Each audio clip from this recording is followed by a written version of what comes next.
The autumn wind in Atlanta had a particular way of biting through the fabric of your clothes, carrying with it the dry, brittle scent of fallen oak leaves and red clay.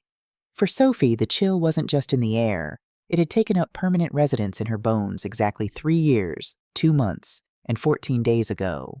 That was the day the phone rang, the day a stranger's voice told her that her son, Marcus, had fallen down a flight of stairs in his own home. Marcus. Just saying his name in her mind felt like swallowing broken glass. He was 34, a brilliant structural engineer who spent his days calculating load-bearing walls and stress points, ensuring that massive steel and concrete buildings wouldn't collapse. The bitter, agonizing irony that a man who understood balance and gravity better than anyone could simply trip and break his neck on a carpeted staircase was a jagged pill Sophie had never been able to swallow. Sophie sat on her front porch, wrapping her thick wool cardigan tighter around her shoulders. At 62, after 35 years of teaching middle school English, she had earned the right to sit still. But stillness was a luxury that grief rarely allowed. Her hands, worn and slightly knotted with the early stages of arthritis, rested on her lap. Those hands had graded thousands of papers, wiped away Marcus's childhood tears, and, more recently, knitted a mint-green baby blanket for the only piece of Marcus she had left, her granddaughter Maya.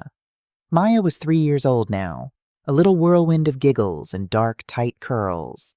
When Sophie looked into Maya's eyes, she searched desperately for a glimpse of Marcus, for that familiar spark of mischief. But access to Maya was tightly controlled, heavily guarded by the fortress that was Ashley. Ashley, her daughter-in-law, a neonatal nurse with porcelain skin, a perfectly symmetric blonde bob, and a smile that never quite reached her eyes. From the very beginning, Sophie had felt a subtle, icy friction between them.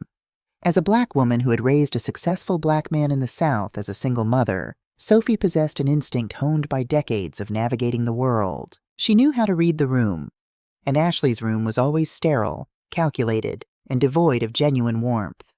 Before Marcus passed, Ashley played the part of the devoted, supportive wife. But after the accident, the mask began to slip. The visits became infrequent. The phone calls went to voicemail. Ashley always had an excuse. Maya had a slight fever. Ashley picked up an extra shift at the hospital. Maya was at a playdate. The gatekeeping was systematic, a slow and deliberate erasure of Sophie from her granddaughter's life. It was a Tuesday afternoon when the inciting incident occurred, though Sophie wouldn't realize the magnitude of it until much later. She had driven to the upscale, manicured subdivision where Ashley lived, intending to drop off a small Halloween care package for Maya on the porch. She didn't want to intrude. She just wanted to leave a physical reminder that Grandma Sophie was still here. As she pulled her aging Honda Accord to the curb, idling silently under the shade of a massive elm tree, she saw Ashley. The garage door was open. Ashley was dragging 2 heavy black trash bags down the driveway toward the large green municipal bin. She was dressed in her pristine white nursing scrubs, her face set in a tight, furious scowl.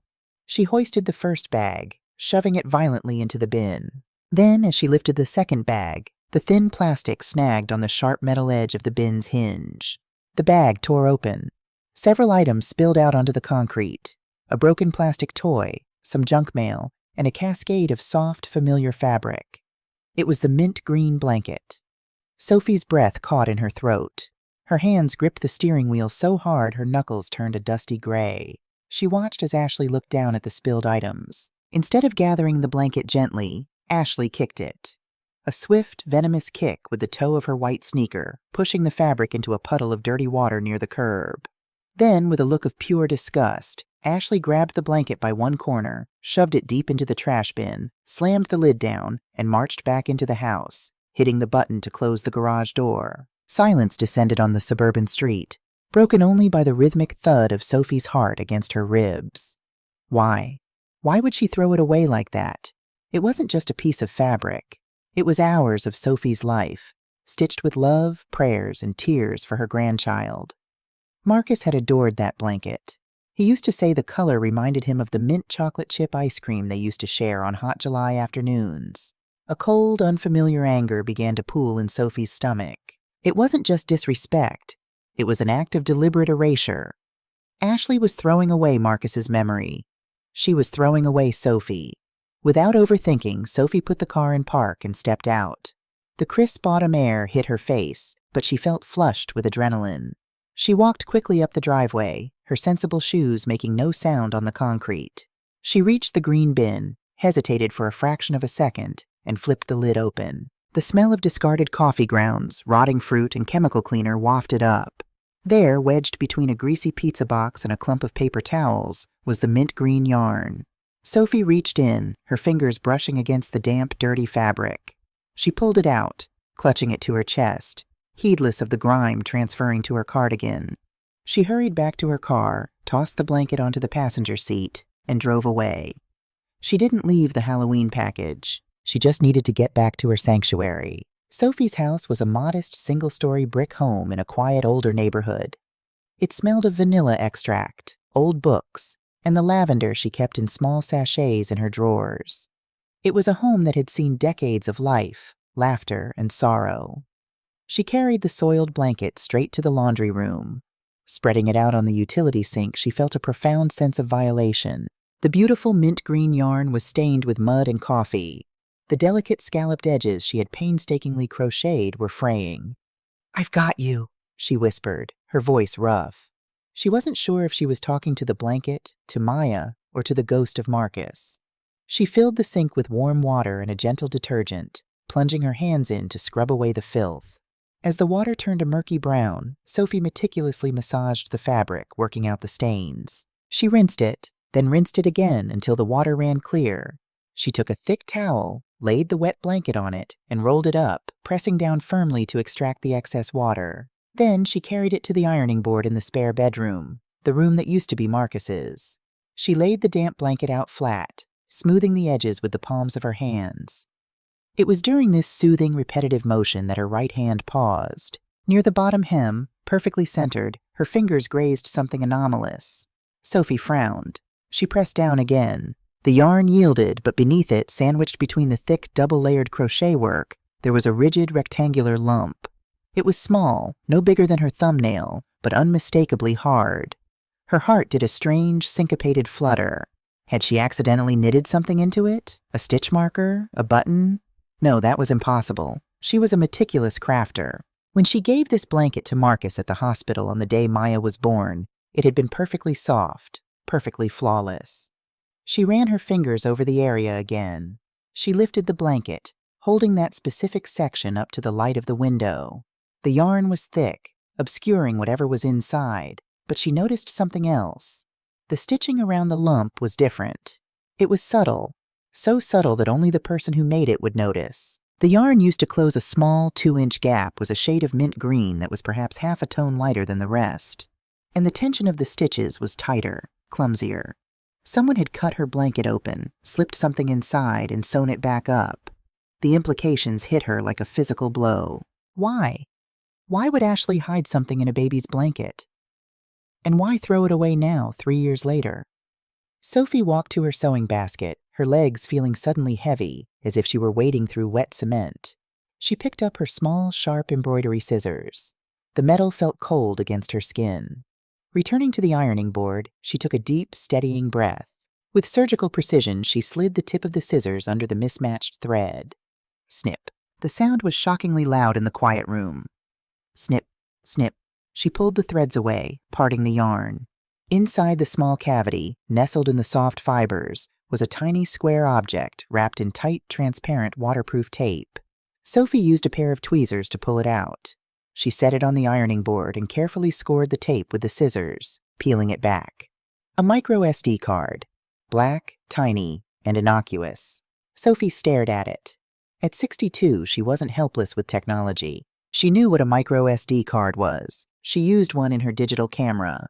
But to find one secreted away in a baby blanket, wrapped in waterproof tape to survive the wash, hidden by clumsy stitches. This wasn't an accident. This was a deliberate act of concealment. Her mind raced. Was it Ashley's? Did Ashley hide it there to keep it from Marcus? But if it was Ashley's, why throw the blanket in the municipal trash?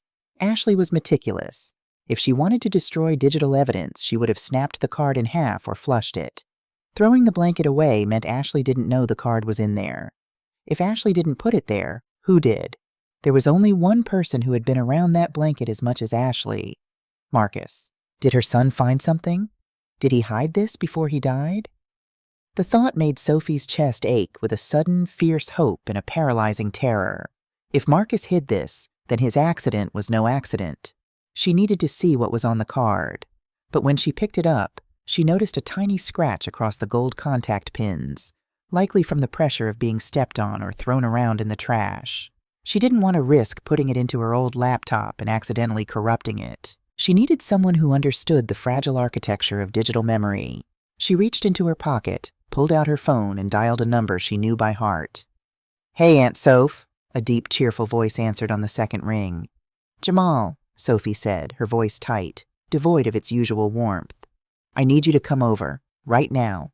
Don't tell your mother. Just come." There was a brief pause. Jamal, Marcus's cousin and a cybersecurity analyst for a downtown firm, instantly recognized the shift in her tone. The cheerfulness vanished. "I'm leaving the office now. Be there in 20. Jamal arrived in 17 minutes. He was a tall, broad-shouldered young man with a neat dreadlock fade and a permanent look of intense focus behind his wire-rimmed glasses. He had idolized Marcus. When Marcus died, Jamal was the one who had carried Sophie through the darkest days, managing the funeral arrangements when she couldn't even manage to get out of bed. He walked through the front door, closing it firmly behind him. "Aunt Soph, you okay? You sounded like—" He trailed off as he saw her sitting at the dining room table. Sophie pointed to the center of the table. The tiny black micro SD card sat there, illuminated by the overhead chandelier like a piece of dark evidence in a police interrogation room. "I found this," Sophie said, her voice eerily calm. "Sewn inside Maya's baby blanket. The one I made." Jamal frowned, pulling out a chair and sitting down. He didn't ask stupid questions like, "Are you sure?" or "How did it get there?" He simply leaned in and inspected the tiny plastic square without touching it. "Who put it there?" he asked quietly. "I don't know. Ashley threw the blanket in the trash today. I took it out. I found this inside." Sophie looked Jamal straight in the eyes. "Jamal, I think Marcus might have hidden it." Jamal's jaw tightened. The grief they shared over Marcus was a silent, unbreakable bond. He reached into his messenger bag and pulled out his sleek, heavily modified laptop and a multi-port card reader. "Let's see what he wanted us to find," Jamal said softly. He carefully picked up the SD card, inspecting the scratch Sophie had noticed. "Contacts are a little scuffed, but the housing is intact. It should read." He slotted the card into the adapter, plugged it into his laptop, and opened a series of terminal windows that looked to Sophie like the Matrix, cascading lines of green and white text on a black background. "Okay," Jamal muttered, his fingers flying across the keyboard. "It's reading the drive. But there's a problem. It's encrypted. Not military grade, but it's got a solid password protection on the root folder. Someone didn't want this opened by accident." "Can you get past it?" Sophie asked, her hands clutching the edge of the table. "It's me, Aunt Soph," Jamal said, a hint of his usual confidence bleeding through the tension. "Give me a minute. I'm going to run a brute force script using Marcus's common passwords, birth dates, Maya's details." The room fell silent, save for the rapid clicking of keys and the hum of the refrigerator in the adjacent kitchen. Sophie watched the screen, though she understood none of it. She prayed silently. "Lord, give me strength for whatever is on the other side of this door." 10 minutes passed, then 15. Jamal's brow furrowed. "It's not Marcus's usual strings," Jamal muttered. "Wait, let me try bypassing the partition table. Sometimes people just hide the files rather than truly encrypting the data blocks." He typed a few more commands. Suddenly, the terminal window vanished, replaced by a standard File Explorer window. Jamal let out a breath he had been holding. "Got it. It wasn't encrypted, just partitioned to look corrupted to a standard operating system. Clever." "Open it," Sophie commanded. Jamal clicked on the single folder displayed on the screen. It was labeled simply, Truth. Inside were 3 files. Video files, .mp4. No names, just timestamps dating back 3.5 years. Roughly 6 months before Marcus died. Exactly around the time Ashley would have been heavily pregnant.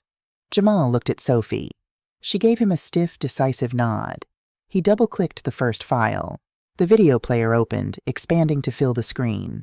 For a moment, there was just pixelated darkness and the sound of ragged, terrified breathing. Then the camera adjusted to the low light. Sophie gasped, her hand flying to her mouth. It wasn't Marcus. It wasn't Ashley. The screen showed a young black woman.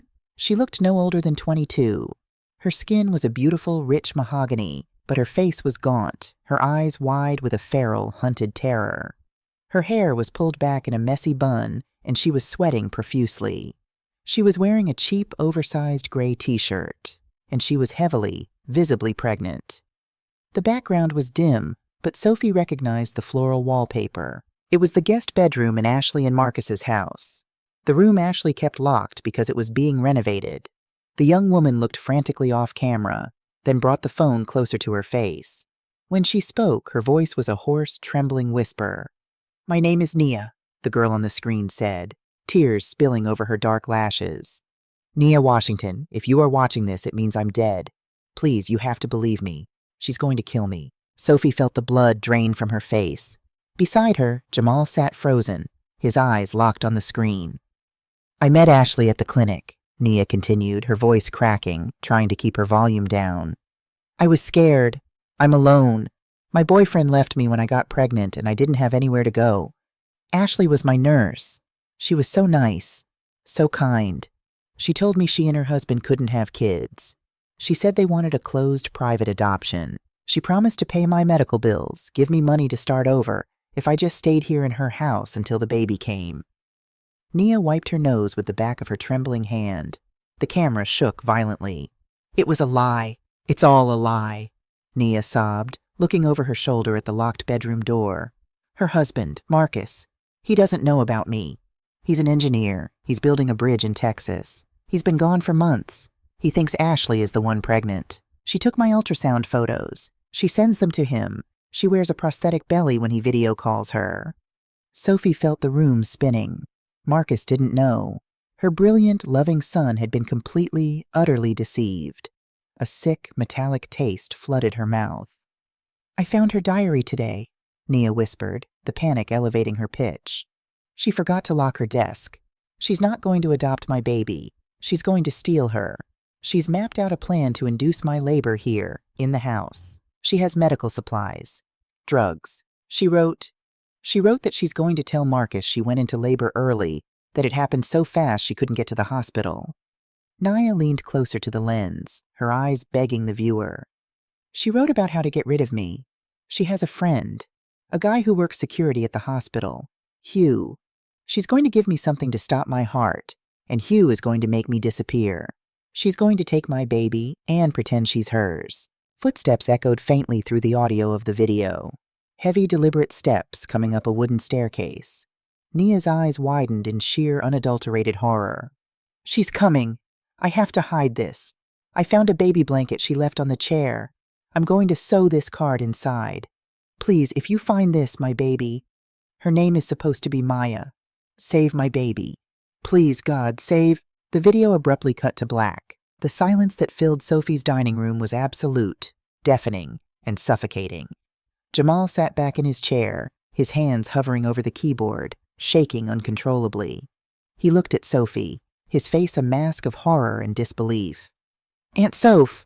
Sophie couldn't speak. Her mind was a fractured mirror, reflecting 100 terrifying images at once. Maya. Beautiful, giggling Maya with her dark, tight curls. Sophie had spent 3 years looking for Marcus in that little girl's face, trying to find his eyes, his smile. But Maya wasn't Marcus's daughter. Maya was the daughter of a terrified, desperate young woman named Nia, who had been slaughtered in a suburban guest room. And Marcus hadn't known. He had come home from Texas to a newborn baby, overjoyed, believing his wife had miraculously delivered their child. He had held Maya, loved her, and thanked Ashley for her sacrifice. But then, what happened? Marcus died when Maya was only 2 months old. The pieces began to click together in Sophie's mind, jagged and soaked in blood. Marcus was smart, meticulous. He noticed details. If Marcus came home and lived with Ashley and the baby, it was only a matter of time before he noticed the inconsistencies. The lack of postpartum physical recovery in Ashley. The timeline. The medical records. Marcus hadn't tripped down the stairs. Marcus had figured it out. He had found out the truth about his wife, about the baby, about Nia. And before he could go to the police, Ashley and this man, Hugh, had silenced him. Sophie slowly raised her hands and pressed the heels of her palms against her eyes. She didn't cry. The time for crying had ended 3 years ago at a graveside in the pouring rain. What replaced the grief in that moment was something far older, deeper, and infinitely more dangerous. It was the primal, unyielding wrath of a mother whose child had been murdered, and a grandmother whose grandchild was in the hands of a monster. "Play the next one," Sophie said. Her voice didn't shake. It was hard as granite. "Aunt Soph, are you sure? We should just call the cops right now," Jamal said, his voice pleading. "This is murder, a double murder." "The police," Sophie said coldly, dropping her hands and staring at the black screen of the laptop. "Will take this, file a report, and open an investigation that will take months. They will alert Ashley. She has money from Marcus's life insurance. She will run, and she will take Maya with her, and we will never see that child again." She turned to look at Jamal. The fire in her eyes made him physically recoil slightly. "Ashley stole my son's life. She stole Nia's life, and she is currently playing mother to a child she bought with blood. I am going to tear her world down to the foundation." Sophie pointed a stiff, arthritic finger at the laptop. "Play the next video. We need to know everything." Jamal swallowed hard, nodding. He moved the cursor and clicked on the second file. As the video buffered, Sophie touched the mint green yarn of the blanket resting on the table next to the laptop. "I hear you, Nia," Sophie thought, her jaw setting into an unbreakable line. "I found your message. And so help me God, your daughter is going to be safe, and Ashley is going to burn." The second and third videos were brief, but they cemented the nightmare. Nia, weeping quietly into the camera, showed small, unmarked vials of medication she had found hidden beneath the bathroom sink, labor-inducing drugs and muscle relaxants. The final clip was just 10 seconds long, the sound of a key turning in a lock, Nia's terrified gasp, and the screen going dark. Jamal closed the laptop. The quiet hum of the machine seemed to echo in the heavy, suffocating silence of Sophie's dining room. Jamal looked physically ill. He pushed his glasses up the bridge of his nose, his hands trembling. "Aunt Soph," he whispered. "She killed her. Ashley killed that poor girl in Marcus's house, while he was in Texas." Sophie didn't answer immediately. She stood up, her joints popping slightly, and walked into the kitchen. She turned on the faucet, let the water run until it was ice cold, and filled a glass. She drank it slowly, feeling the chill trace a path down her throat, grounding her. When she returned to the dining room, her posture was completely different. The grieving grandmother was gone. In her place stood a woman preparing for war. "Jamal, I need you to back up those files. Put them on a secure cloud server. Put them on another drive, I don't care. Just make sure they cannot be destroyed," Sophie commanded. "I'm on it. But what are we going to do? We have to go to the police." "Not yet," Sophie said firmly. She reached for her cell phone on the table. "Ashley is a nurse. She knows how the system works, how to hide toxins, how to manipulate people. If we go to the police with a video from 3 years ago and no body, she'll hire a ruthless lawyer. She'll claim it's a deep fake, or that Nia ran away. And while they investigate, Ashley will take Maya and vanish. I need someone who understands how these people operate." Sophie dialed a number. "Gloria, it's Sophie. I need you at my house. Drop whatever you're doing. It's about Marcus." Gloria Henderson arrived less than 20 minutes later. Gloria was Sophie's oldest friend, a retired hospital administrator who possessed a spine of steel and a tongue sharp enough to cut glass. She wore a vibrant patterned head wrap and oversized glasses, her expression shifting from mild annoyance at the sudden summons to deep concern the moment she saw Sophie's face. "Sophie, what is it? You look like you've seen a ghost," Gloria said, dropping her purse on the armchair. "I have," Sophie replied grimly. She led Gloria to the dining room and had Jamal replay the first video. Sophie watched her friend's face. Gloria's initial confusion morphed into shock, and then, as Nia's tearful confession poured from the speakers, Gloria's hands flew to her mouth. A single tear escaped from beneath her large glasses. When the video ended, Gloria sat in stunned silence for a full minute. "Lord Almighty," Gloria breathed, her voice barely a whisper. She looked at Sophie, her eyes wide.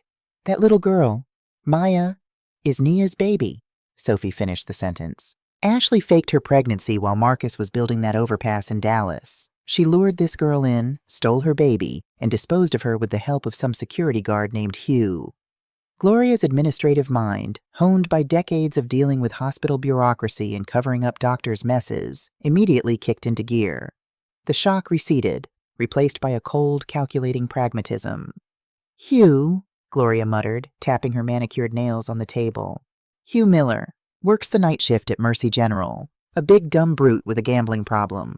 I remember him from before I retired. If Ashley needed dirty work done, Hugh is exactly the kind of bottom feeder she would hire. If Ashley faked a pregnancy for 9 months, how on earth did she fool Marcus?" Jamal asked, shaking his head. "Marcus was the smartest guy I knew." "Because he wasn't here," Sophie said, her voice softening slightly at the mention of her son.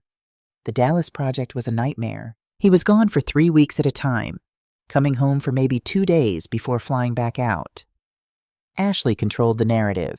She sent him fake ultrasound pictures. When she went into labor, he was trapped in Texas during a hurricane warning. By the time his flight landed in Atlanta, Maya was already 3 days old. But Marcus wasn't a fool," Gloria said, narrowing her eyes. "You said it yourself, Jamal. Marcus was an engineer. He built things to last. He looked for cracks in the foundation. A man like that comes home to a wife who supposedly just pushed a baby out of her body. He would notice things. The physical recovery. The lack of hospital records." Sophie's heart skipped a beat. "You think he knew?"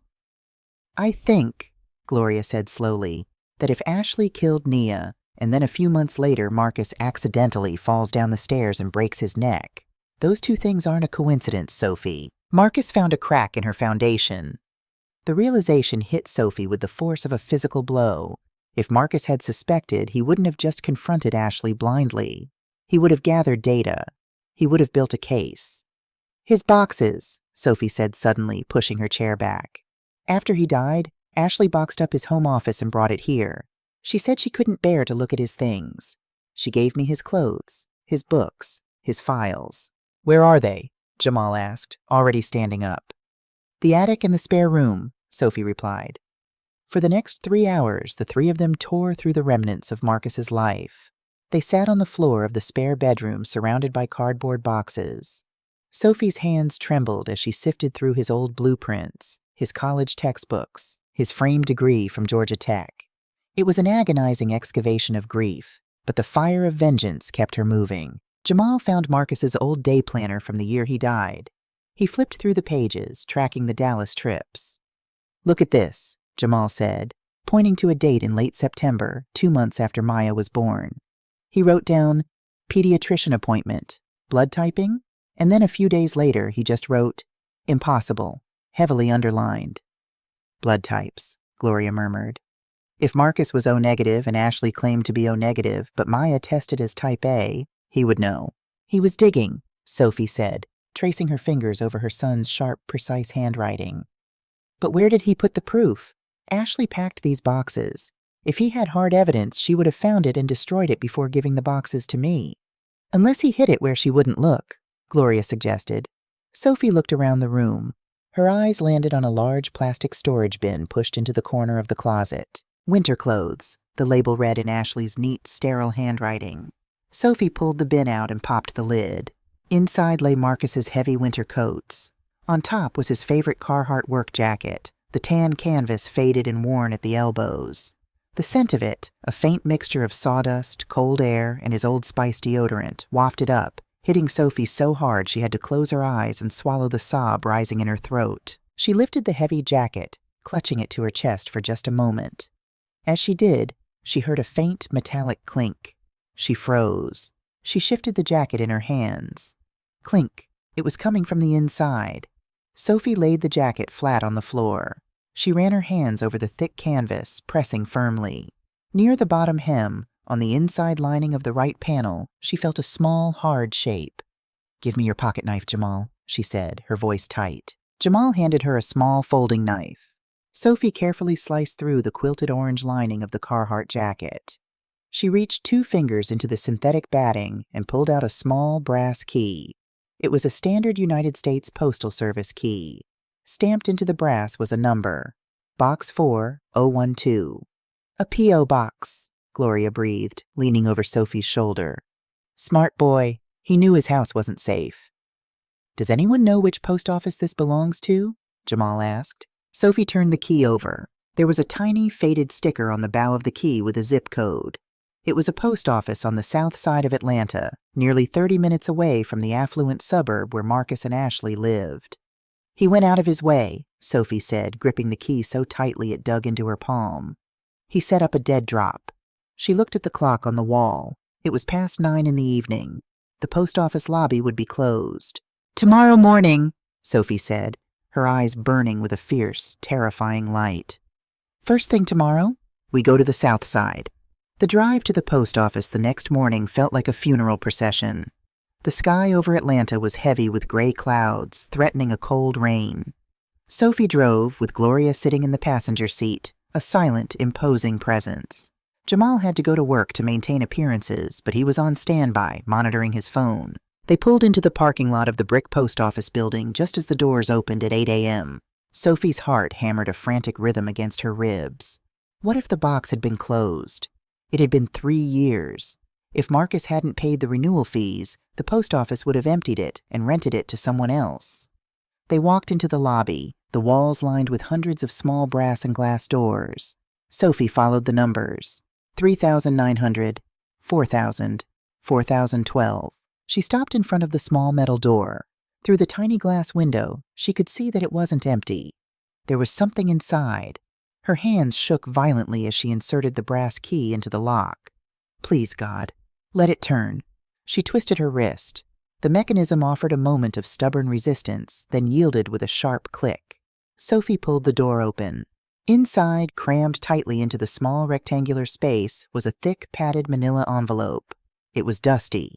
It had been sitting there in the dark for over 1,000 days. Sophie pulled it out. It was heavy. She closed the box, locked it, and walked back out to the car without saying a word.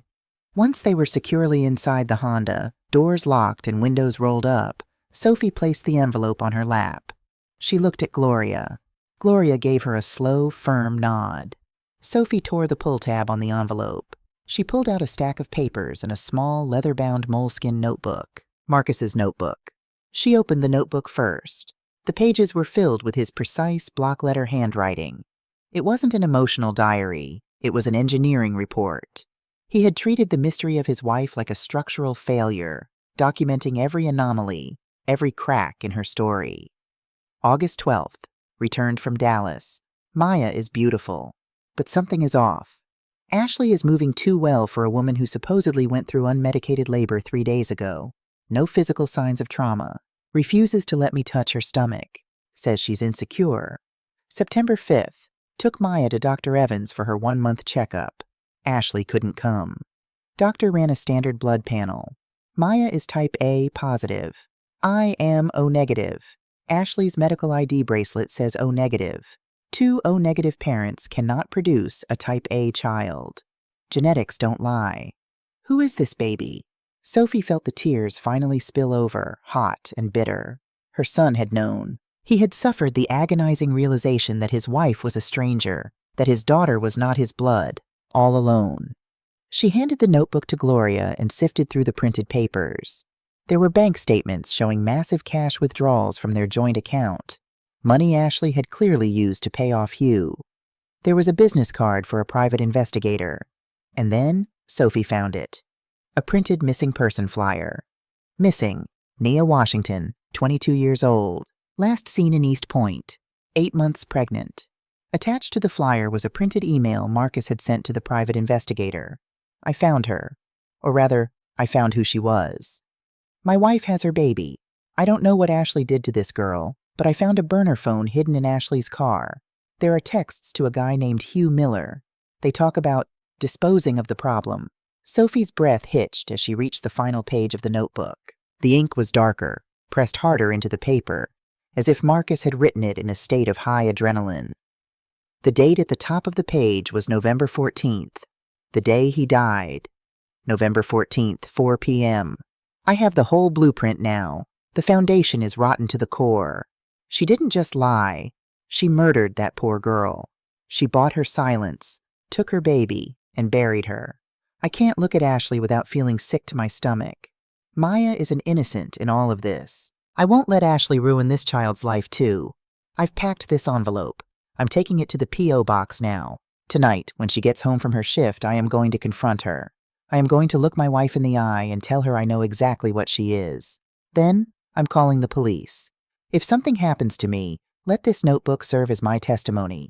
God forgive me for bringing this monster into our home, but I will do whatever it takes to protect Maya. Sophie dropped the notebook onto the dashboard. She covered her face with her hands, letting out a raw, guttural sound of pure agony. Marcus had been a hero. He hadn't been a passive victim who slipped on a staircase. He had confronted a killer in his own home, armed with the truth, trying to protect a little girl who wasn't even his own. And Ashley had killed him for it. She and Hugh had silenced him, staged the fall, and Ashley had played the grieving widow to perfection. Gloria reached across the console, her own face wet with tears, and pulled Sophie into a tight embrace. They sat there in the parking lot of the post office, two older women holding on to each other as the world they knew collapsed around them. "He fought for her," Sophie sobbed into Gloria's shoulder. "My boy fought for that little girl." "He did," Gloria said fiercely, her voice thick with emotion and righteous fury. "He built the case, Sophie. He did the hard work. He gave us the blueprint." Gloria pulled back, gripping Sophie by the shoulders, forcing her to look up. "Marcus couldn't finish it because he was alone," Gloria said, her eyes flashing with a dangerous intensity. "But Ashley isn't dealing with Marcus anymore. She's dealing with us. We have Nia's video. We have Marcus's journal. We have the bank statements." Sophie wiped her face.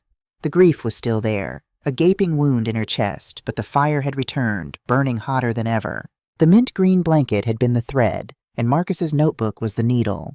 Now it was time to sew the shroud for Ashley's funeral. "You're right," Sophie said, her voice dropping an octave, steady and lethal. She put the car in gear. "Marcus gave us the blueprint. Now we're going to bring the whole damn house down on her head." "Where are we going?" Gloria asked, fastening her seatbelt. "Marcus's note said Hugh Miller works the night shift at Mercy General," Sophie said, staring at the road ahead. "Which means he sleeps during the day. It's time Jamal and I paid Mr. Miller a visit. We need a confession to tie this all together before we go to the cops." Sophie tightened her grip on the steering wheel. The time for mourning was over. The hunt had begun. Hugh Miller lived in a rundown apartment complex on the outskirts of Decatur, a place where the paint peeled from the railings like dead skin, and the parking lot was an ocean of cracked asphalt. Sophie and Jamal sat in the Accord, watching his ground floor window. According to Marcus's notes, Hugh finished his shift at 6 a.m. It was now 2 p.m. He would be deep in his daytime sleep. "We don't have a weapon, Aunt Soph," Jamal whispered, his hands gripping the steering wheel. "This guy helped hide a body. He helped kill Marcus. If he snaps..." "He won't snap," Sophie said, her voice a calm, chilling flatline. "Men like Hugh are bottom feeders. They operate in the dark, doing the dirty work for apex predators like Ashley. But when the light hits them, they scurry. We aren't going to fight him, Jamal. We are going to drown him in his own guilt." They stepped out of the car. Sophie carried a large, heavy leather tote bag. Inside was her iPad, synced to Jamal's cloud server, and Marcus's diary. Jamal picked the flimsy lock on Hugh's front door with a tension wrench and a pick he'd fashioned from his IT toolkit, a skill he usually reserved for server cabinets. The door swung open, revealing a living room reeking of stale beer, cheap cigars, and mold. They moved silently down the short hallway to the bedroom. Hugh was sprawled face down on a stained mattress, a heavy, muscular man with a shaved head, snoring loudly. Sophie stepped into the room. She didn't shout. She didn't scream. She simply reached out with her walking cane and brought the heavy wooden handle down hard across Hugh's shin. Hugh roared, thrashing awake and scrambling back against the headboard. "What the hell? Who are you?" Before he could lunge, Jamal stepped out of the shadows, turning on the room's harsh overhead light. "Sit down, Hugh, or I swear to God I'll make you wish you never woke up." Hugh blinked against the light, his eyes darting between the broad-shouldered young man and the 62-year-old woman standing at the foot of his bed. "I don't have any money," Hugh stammered, rubbing his shin. "I don't want your money," Sophie said. She reached into her tote bag and pulled out the iPad. She tapped the screen, and Nia's terrified face illuminated the dim room. The audio was turned all the way up. "Hugh, she's going to give me something to stop my heart, and Hugh is going to make me disappear." Hugh's face drained of all color. He looked like a man who had just watched his own execution order being signed. He stopped breathing. "That's Nia," Sophie said, stepping closer, her eyes locked onto his. "You remember her, don't you? Pregnant, scared. You helped Ashley bury her. And when my son Marcus figured it out, you helped Ashley throw him down a flight of stairs." I didn't kill Marcus," Hugh panicked, his voice cracking. He raised his hands defensively. "I swear that was Ashley. She pushed him. I just helped her move the girl. Naya. She was already dead when Ashley called me. I swear to God." Jamal held up his phone, the red recording light blinking steadily in the gloom. "Keep talking, Hugh." Hugh broke. The imposing security guard curled into himself, sobbing a pathetic, ugly cry. He spilled everything. How Ashley had paid him $30,000 in cash. How she had dosed Nia with potassium chloride to induce a heart attack. How Marcus had confronted Ashley that night, holding a printed missing person flyer, and how Ashley had struck Marcus with a heavy brass lamp before pushing him down the stairs. Hugh had only been there to collect the rest of his blackmail money, but he ended up helping her wipe the blood off the lamp. "She's crazy," Hugh wept. "She told me if I ever breathed a word, she'd plant the rest of the evidence in my apartment and tip off the cops. You have to protect me from her." "You don't deserve protection," Sophie said coldly. She slipped the iPad back into her bag. "Pack a bag, Hugh. We're taking this recording to the police station. You're going to tell them everything you just told us, and maybe you won't get the lethal injection." They backed out of the room to let him dress. But as Jamal turned his back, Sophie saw Hugh's eyes dart toward the open window. "He's not going to the cops, Aunt Soph," Jamal murmured as they stood in the living room. "He's going to run." "Let him try," Sophie said. "We have the confession. We have the motive. We have Marcus's diary. We go to Detective Roberts right now."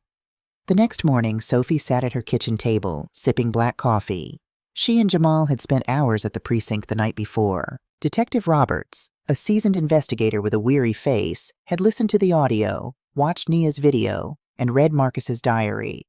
He had been stunned, promising to secure arrest warrants for both Ashley and Hugh by morning. Sophie's phone buzzed on the table. It was Jamal. "Aunt Soph, turn on Channel 2, right now." Sophie grabbed the remote and flicked on the small kitchen television. A local news anchor appeared on the screen, standing in front of a familiar rundown apartment complex in Decatur. "Police are investigating an apparent suicide this morning at the Oakwood Apartments.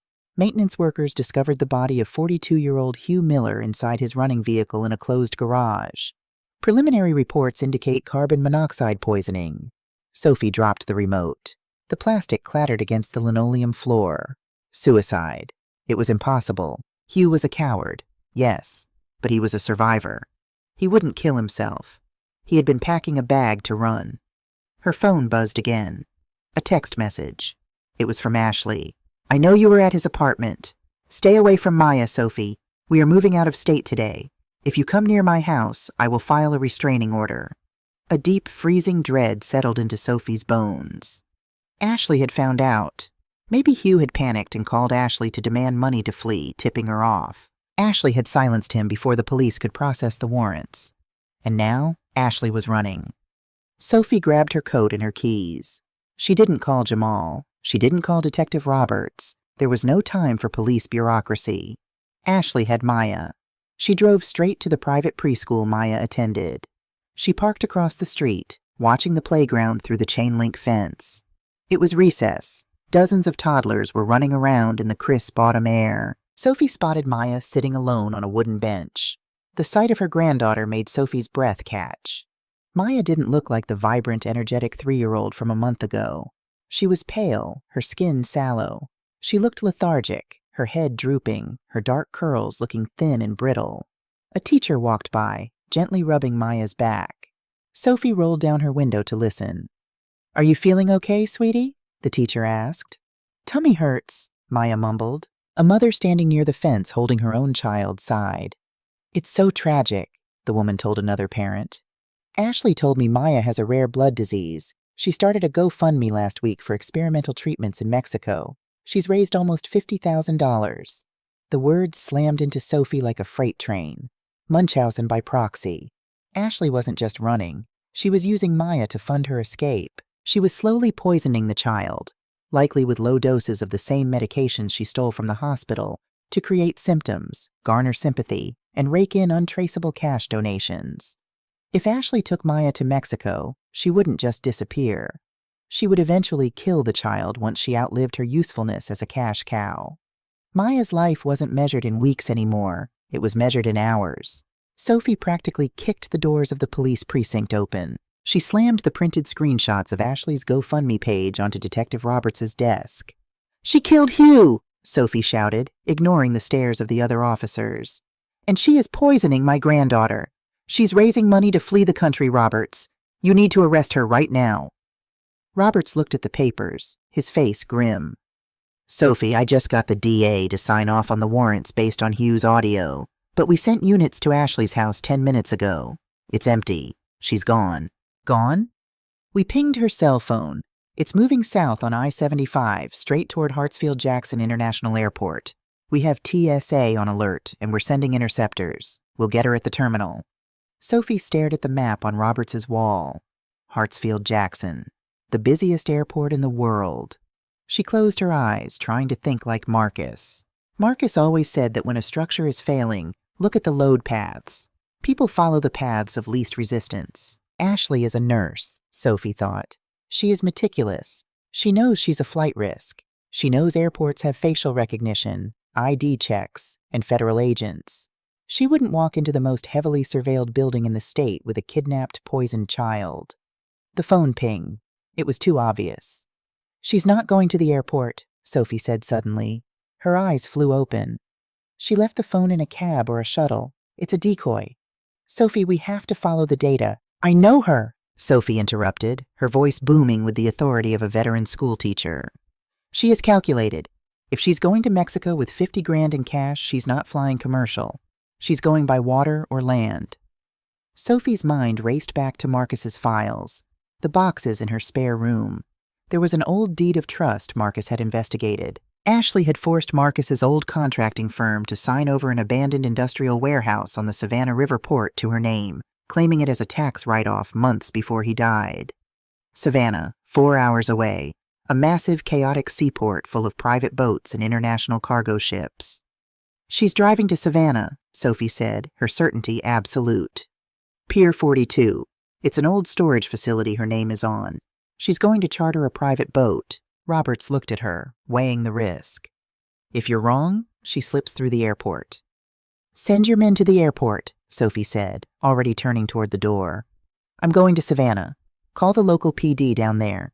Tell them to meet me." The drive to Savannah was a blur of highway lines and torrential rain.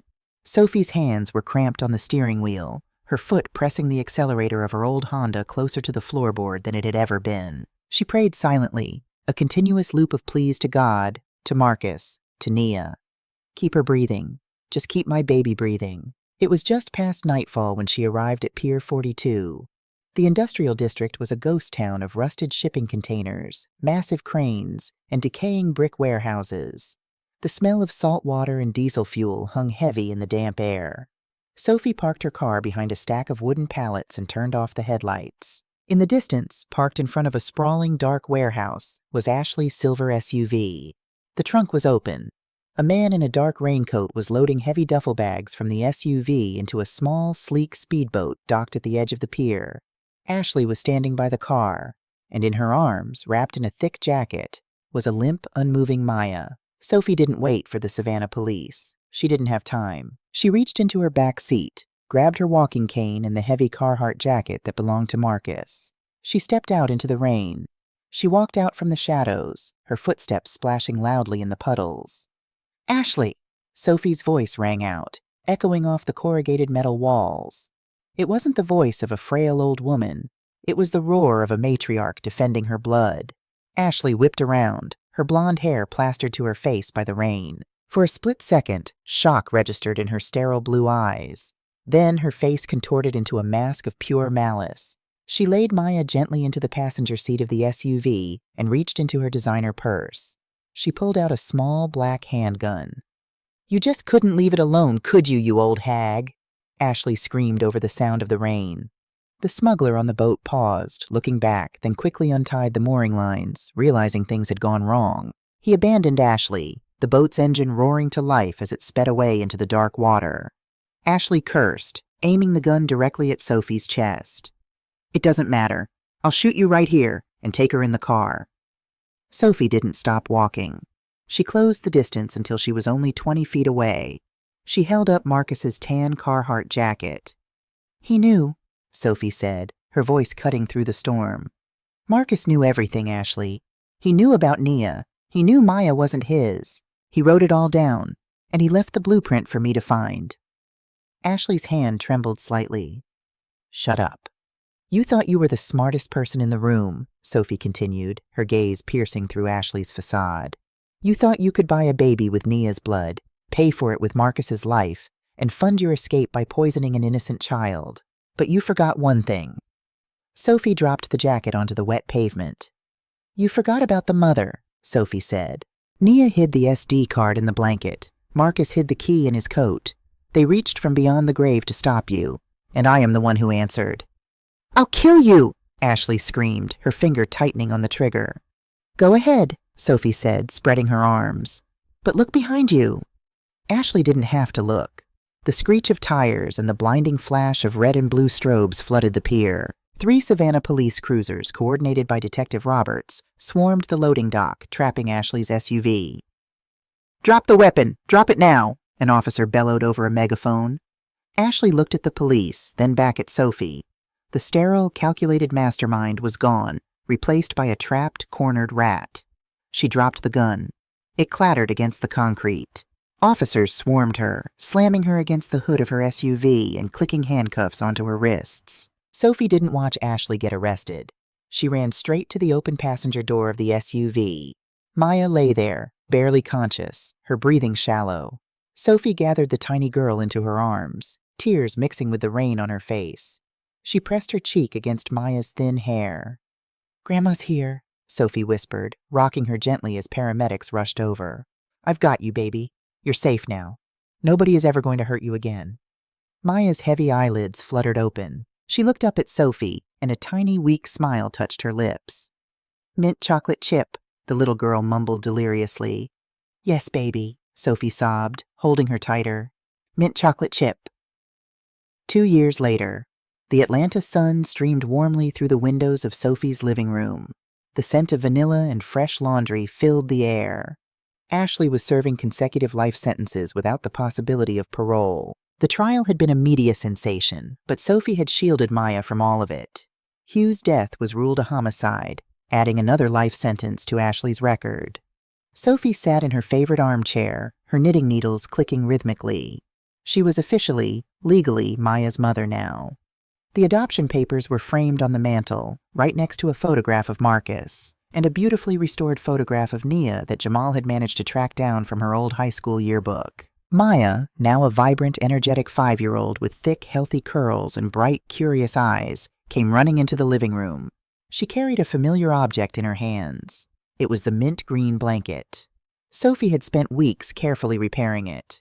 She had unstitched the harsh, clumsy threads Ashley had used, washed the yarn until it was soft again, and seamlessly recrocheted the hem. The physical scar on the blanket was gone, much like the physical sickness that had plagued Maya. "Mama Soph," Maya said, climbing into Sophie's lap and pulling the blanket over her legs. "Tell me the story." Sophie smiled, resting her chin on the top of Maya's head. She didn't tell Maya the horrors of the past. Not yet. There would be a time for the whole truth when Maya was older. A time to tell her about the bravery of her 2 fathers and her fierce biological mother. For now, Sophie told her the story that mattered most. "Once upon a time," Sophie began, her voice rich and warm, "there was a beautiful little girl who was loved by so many people. She was loved by the stars in the sky. She was loved by a brave engineer who built bridges to keep her safe. And she was loved by an old woman who learned how to fight monsters." Maya giggled, wrapping the mint green blanket tightly around her shoulders. "And the old woman won." Sophie kissed her forehead, looking at the photos of Marcus and Nia on the mantel. "Yes, my sweet girl," Sophie whispered, her heart finally at peace. The old woman won. The morning after Hugh Miller's sudden, highly suspicious suicide, the air in Atlanta felt heavy, thick with impending rain, and an unshakable sense of dread. Sophie sat at her kitchen island, staring at the screen of her phone. The text message from Ashley glowed with a toxic, mocking luminescence. "I know you were at his apartment. Stay away from Maya, Sophie. We are moving out of state today. If you come near my house, I will file a restraining order." Ashley was cornered, and like any cornered predator, she was lashing out with calculated brutality. Sophie's house, usually a sanctuary of warm vanilla and quiet memories, now felt like a war room. Jamal was pacing the length of the living room floor, his cell phone pressed to his ear as he argued in hushed, urgent tones with a contact he had at the local precinct. Gloria sat across from Sophie, her usually impeccable posture slouched slightly beneath the weight of the situation. They had the evidence: Marcus's diary, Nia's terrifying video, the P.O. box key. But the justice system was a lumbering beast, slow to wake and slower to act. "The police need time, Sophie," Gloria said gently, tracing the rim of her coffee mug. "Detective Roberts is pushing the district attorney for a warrant, but Hugh's death complicates everything. Ashley staged it perfectly. It looks like the guilt drove him to carbon monoxide poisoning. Without his live testimony, the DA is demanding airtight forensic validation of the SD card before they kick down the door of a grieving widow." "Time," Sophie repeated, the word tasting like ash in her mouth. "Time is the one luxury we do not have, Gloria. You read my son's notes. You saw Nia's face. Ashley is not just a liar. She is an exterminator. She eliminates loose ends. And right now, Maya is the biggest loose end of all." "She wouldn't hurt the child," Jamal said, pausing his pacing. He sounded desperate to believe his own words. "She needs Maya. Maya is her cover. She's the proof of the perfect marriage she had with Marcus." Sophie shook her head slowly, her eyes locking onto Jamal's. "You don't understand the psychology of a monster, Jamal. Ashley doesn't love Maya. She loves the idea of Maya. She loves the sympathy she gets as a single mother, the tragic widow. But now, we've rattled her cage. She knows we are closing in. Maya isn't a cover anymore. She's luggage. Heavy, conspicuous luggage." The silence that followed was suffocating. Sophie looked out the kitchen window at the gathering storm clouds. The temperature was dropping. "I have to see her," Sophie said, pushing her chair back with a sharp scrape against the linoleum. "I have to know what condition my granddaughter is in." "Sophie, if you go to her house, Ashley will call the cops," Gloria warned. "She'll hit you with a trespassing charge and a restraining order. She wants you to do something reckless so she can paint you as the unstable, grieving mother-in-law." "I'm not going to her house," Sophie said, grabbing her long wool coat from the back of the door. "It's Tuesday. Maya has preschool at the Oakwood Academy until noon. Ashley works the early shift at the clinic on Tuesdays. She won't be there." Before either of them could protest, Sophie was out the door. She didn't feel the biting wind or the first few drops of icy rain. She only felt the rhythmic, terrified beating of her own heart. Oakwood Academy was an exclusive, high-end preschool nestled behind tall wrought iron gates and manicured hedges. Sophie parked her aging Honda Accord 2 blocks down the street, beneath the sprawling canopy of an ancient weeping willow. She pulled up the collar of her coat and walked briskly toward the school, her walking cane clicking a steady rhythm against the damp sidewalk. She didn't approach the main entrance. Instead, she navigated down a narrow public alleyway that ran parallel to the school's outdoor playground. A thick line of evergreen shrubs provided a natural screen, allowing her to stand near the chain-link fence completely unobserved. It was recess. The playground was a chaotic, colorful blur of screaming, laughing toddlers in brightly colored rain boots and puffy jackets. Teachers stood in clusters, clutching steaming travel mugs of coffee, keeping watchful eyes on the slide and the sandbox. Sophie gripped the cold metal mesh of the fence, her eyes scanning the sea of small faces. "Where are you, baby? Where are you?" And then she saw her. Maya was sitting on a small wooden bench near the edge of the playground, far away from the shrieking joy of the other children. Sophie's breath caught in her throat. The physical change in her granddaughter was devastating. Just a month ago, Maya had been a vibrant, energetic little girl with chubby cheeks and a laugh that could fill a room. The child sitting on the bench looked like a hollow shell. Her skin, usually a rich, warm brown, had taken on an unnatural, sallow, grayish tint. Dark, bruised circles hung heavily under her eyes. She was wearing a thick winter coat, but she was shivering violently, her tiny shoulders hunched inward. Her dark curls, once thick and bouncy, looked thin and lackluster. She wasn't playing. She was just staring blankly at the ground, occasionally rubbing her stomach with a small, trembling hand. Sophie pressed her face against the cold metal wire, tears springing to her eyes. "Dear God, what has she done to you?" A young teacher, bundled in a red scarf, knelt in front of Maya. Sophie strained her ears, catching snippets of the conversation over the wind and the playground noise. "Are you feeling nauseous again, sweetie?" the teacher asked, her voice laced with deep concern. Maya gave a weak, sluggish nod. "Tummy hurts, and my head is dizzy." The teacher sighed, gently brushing a stray curl from Maya's forehead. She stood up and walked over to an older senior staff member standing a few feet away. Sophie shifted her position slightly, pressing closer to the fence to eavesdrop. "She's getting worse, Brenda," the young teacher said softly. "She hasn't eaten her snack all week.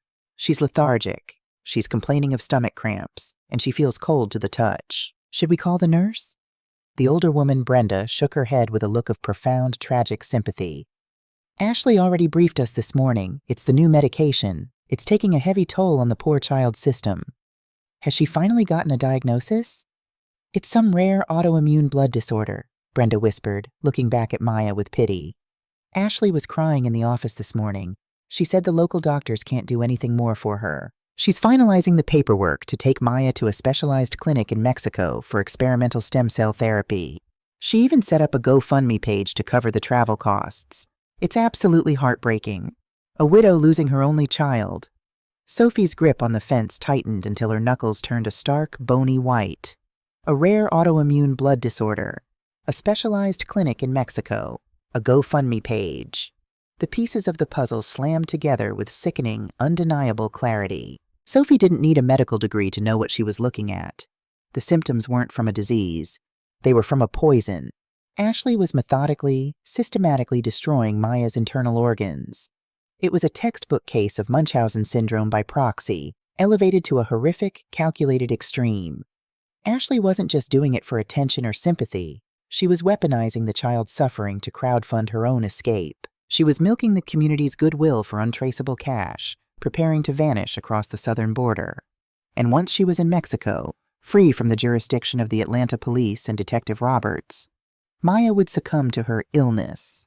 Ashley would return as the ultimate tragic figure, the grieving mother who had tried everything, who had lost her husband and her daughter. She would be untouchable. Sophie turned away from the fence. The cold wind whipped at her face, drying her tears before they could fall. The sorrow had evaporated, leaving behind a cold, radioactive fury. She pulled out her phone and dialed Gloria's number as she practically sprinted back to her car. "Gloria," Sophie commanded the moment the line connected. "Call Dr. Eris Thorne, now. Tell him I need him at my house in 20 minutes and tell him it is a matter of life and death." Dr.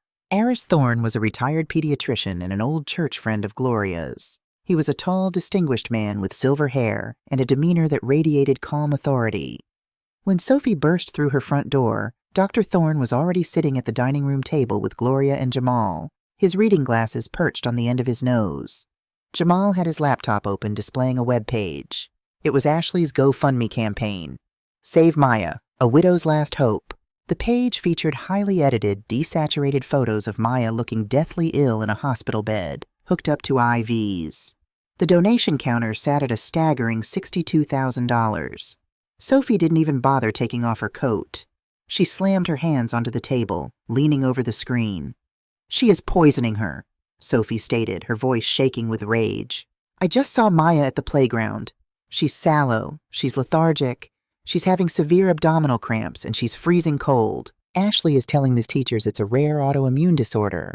Tell me, Eris, what does a pediatric nurse use to fake an autoimmune crisis and slowly kill a child?"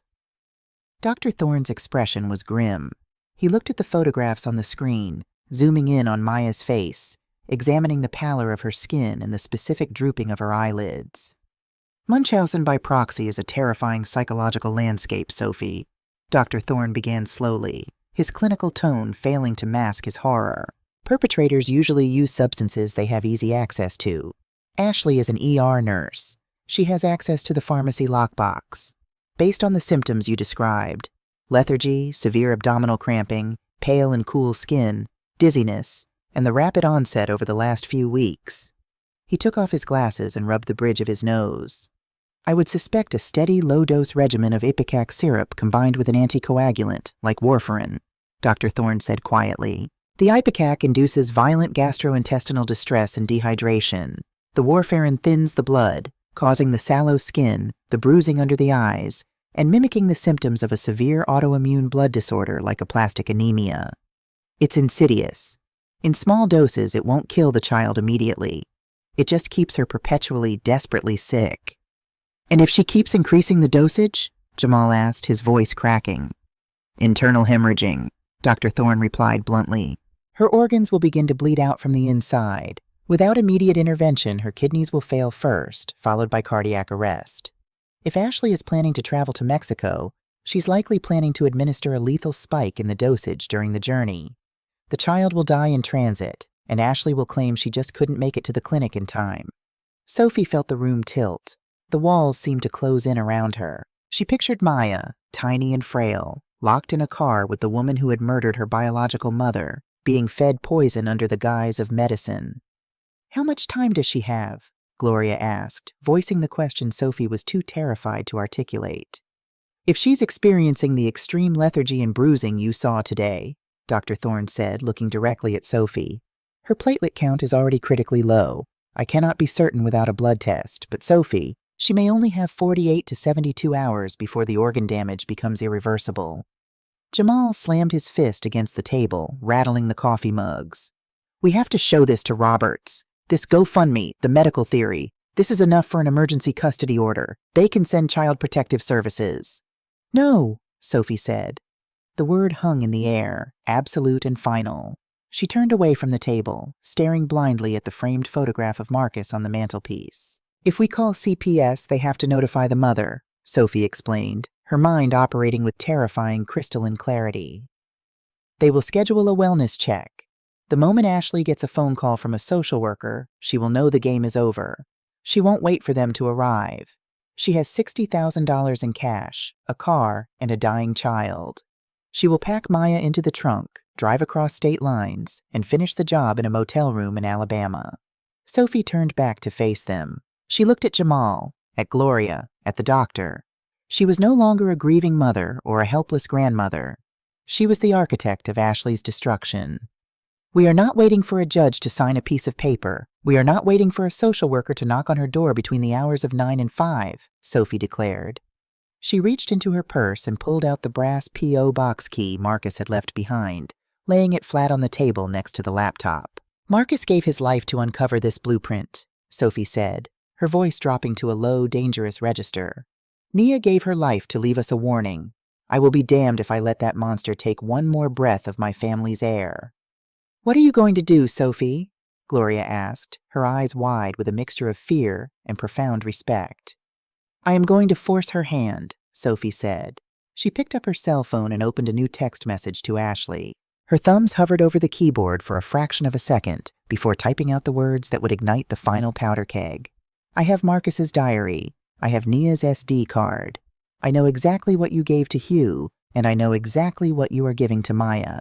You have 2 hours to bring her to the warehouse at Pier 42, or I send it all to the local news stations. She hit send. Jamal, Sophie said, not taking her eyes off the screen. Call Detective Roberts. Tell him to meet me at the Savannah port. Tell him if he wants to catch a serial killer, he better bring the SWAT team. Because I am not letting her leave that dock alive.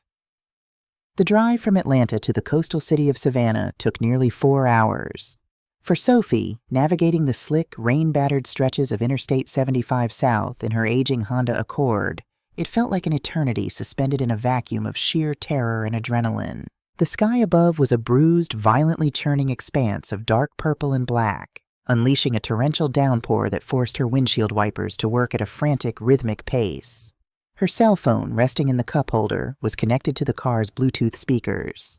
Jamal was on the line, and with him was Detective Roberts, whose voice echoed through the small cabin, tense and furious. Sophie, you are interfering with an active manhunt, Roberts barked, the static of the connection crackling over the sound of the rain. You cannot meet a suspected serial killer alone. If Ashley has a weapon, she will not hesitate to use it. You need to pull over and let the Georgia State Patrol intercept her vehicle. If you intercept her on the highway, Roberts, what do you think she'll do? Sophie countered, her hands gripping the steering wheel so tightly her knuckles ached. She has Maya in that car.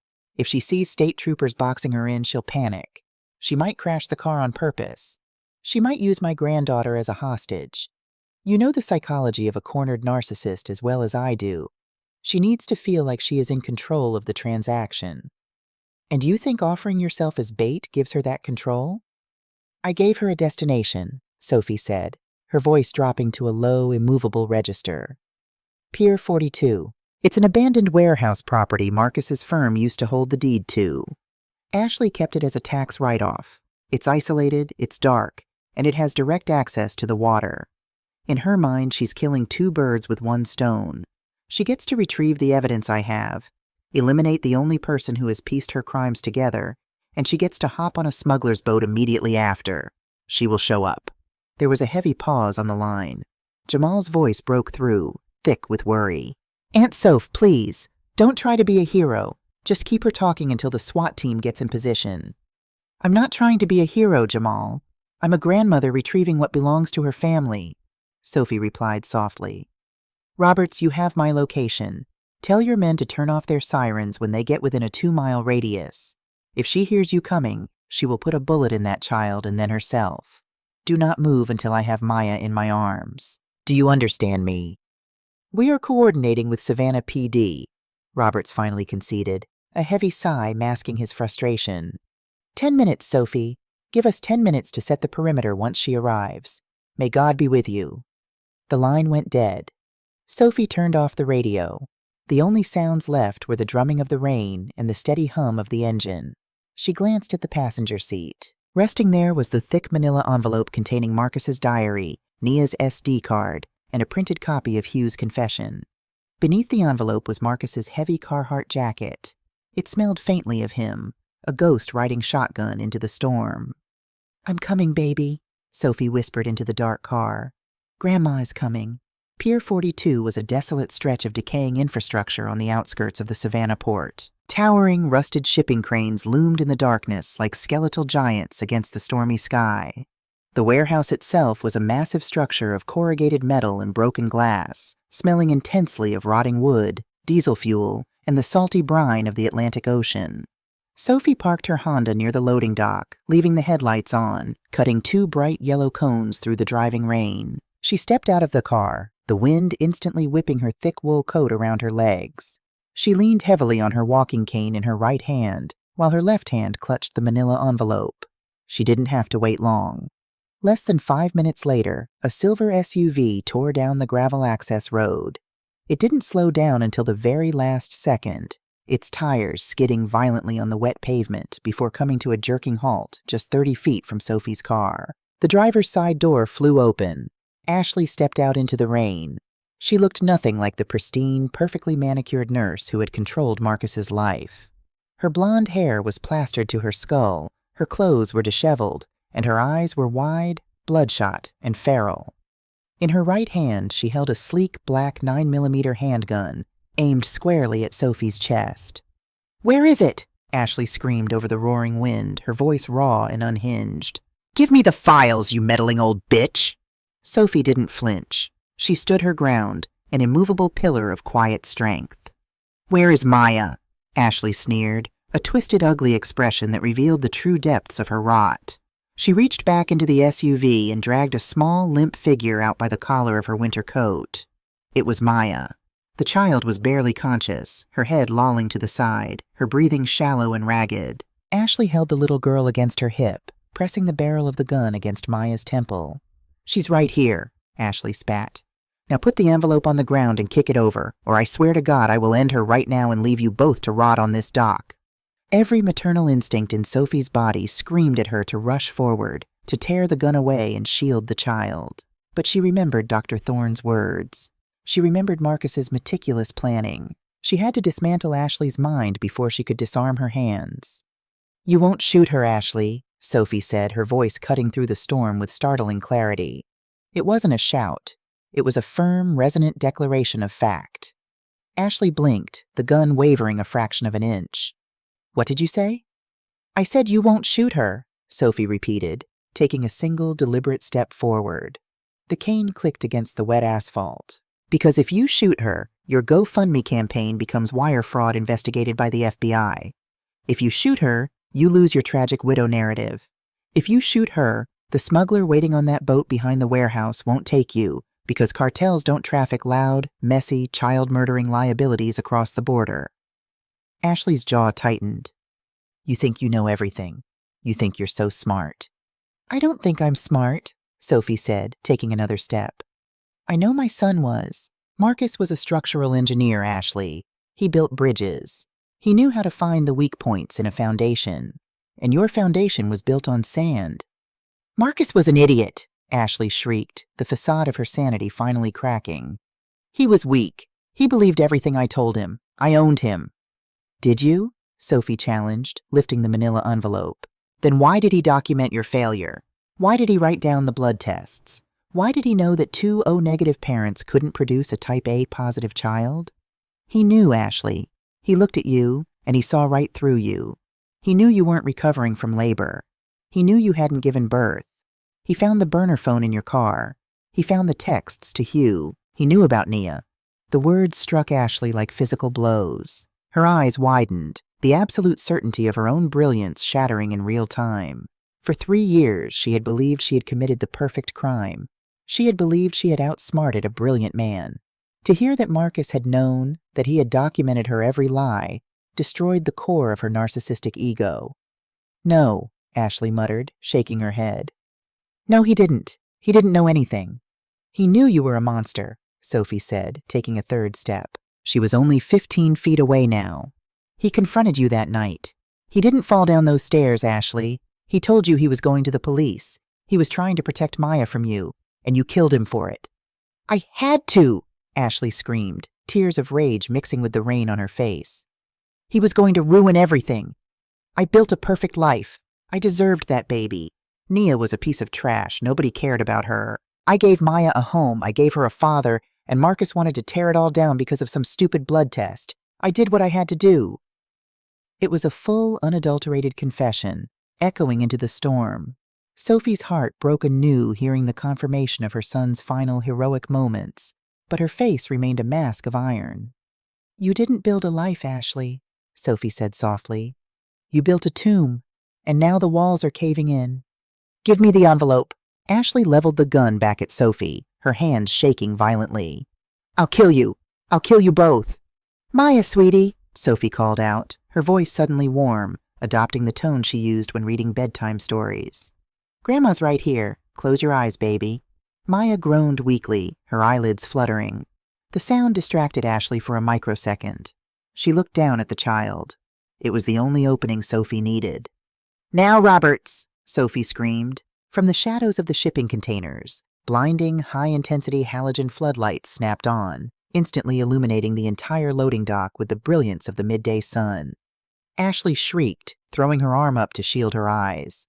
Savannah police! Drop the weapon! Drop the weapon now! The voice boomed through a tactical megaphone, rattling the metal walls of the warehouse. From the periphery of the light, heavily armored SWAT officers moved with terrifying speed, their assault rifles raised. 3 distinct red laser dots appeared squarely on Ashley's chest and forehead. Ashley froze. She looked at the lasers. She looked at the dozen officers swarming the dock. Then she looked at Sophie. The arrogant, untouchable mastermind was gone.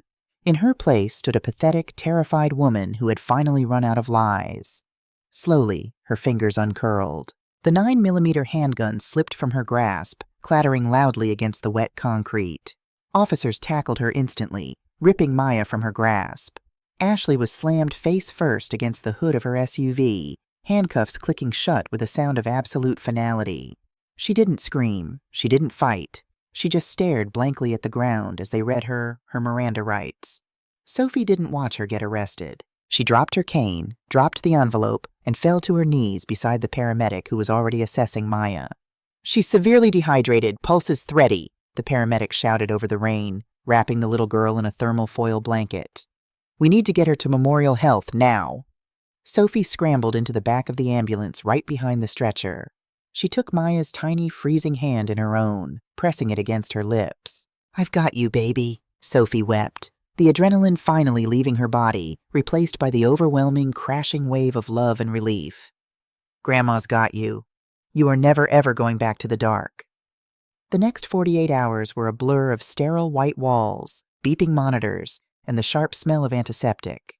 Memorial Health Hospital in Savannah became Sophie's entire world. Dr. Thorne had driven down from Atlanta to consult with the pediatric toxicology team. His initial theory had been entirely correct. Ashley had been administering low, steady doses of warfarin and ipecac to Maya. The toxins had wreaked havoc on the child's gastrointestinal system and blood coagulability, pushing her dangerously close to renal failure. Had Sophie arrived at the pier even an hour later, the damage would have been irreversible. But Maya was a fighter. She had Marcus's resilience and Nia's will to survive. Slowly, under the administration of vitamin K to reverse the anticoagulant and heavy IV fluids to flush her system, the color began to return to her cheeks. The dark, sunken bruises under her eyes faded. On the morning of the third day, Sophie was sitting in the plastic chair beside the hospital bed, reading a book aloud, when she felt a weak tug on her sleeve. She looked up. Maya's brown eyes were open, clear and focused for the first time in weeks. "Mama Soph?" the little girl rasped, her throat dry. Sophie dropped the book, her hands trembling as she gently stroked Maya's forehead. "I'm here, my sweet girl. I'm right here." "Can we go home now?" Maya asked, a small, tired smile touching her lips. "I don't like the rain anymore."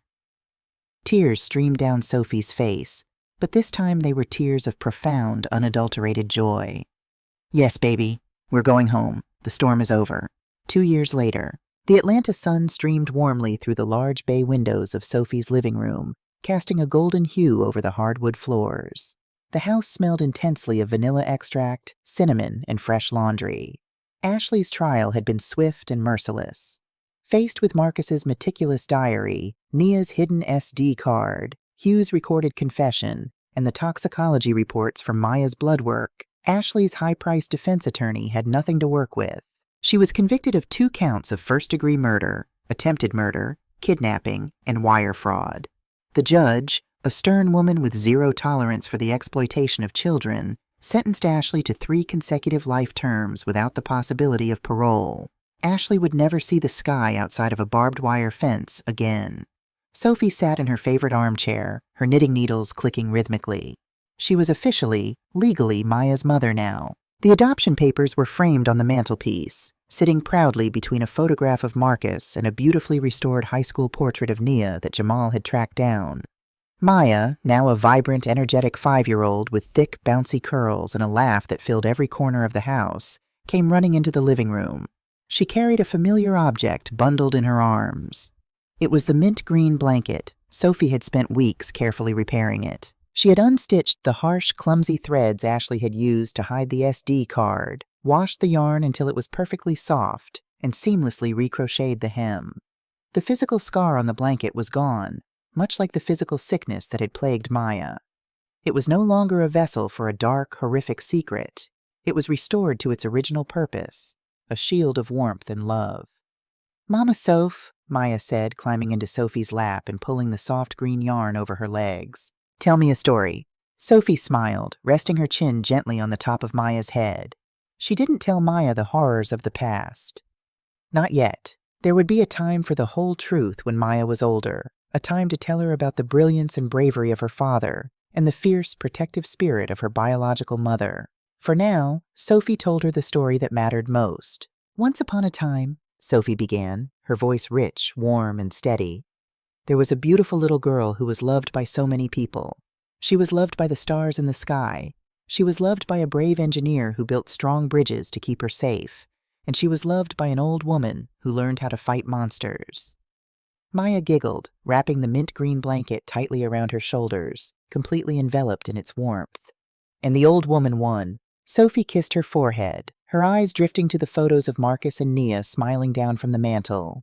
She felt a profound, settling peace in her soul.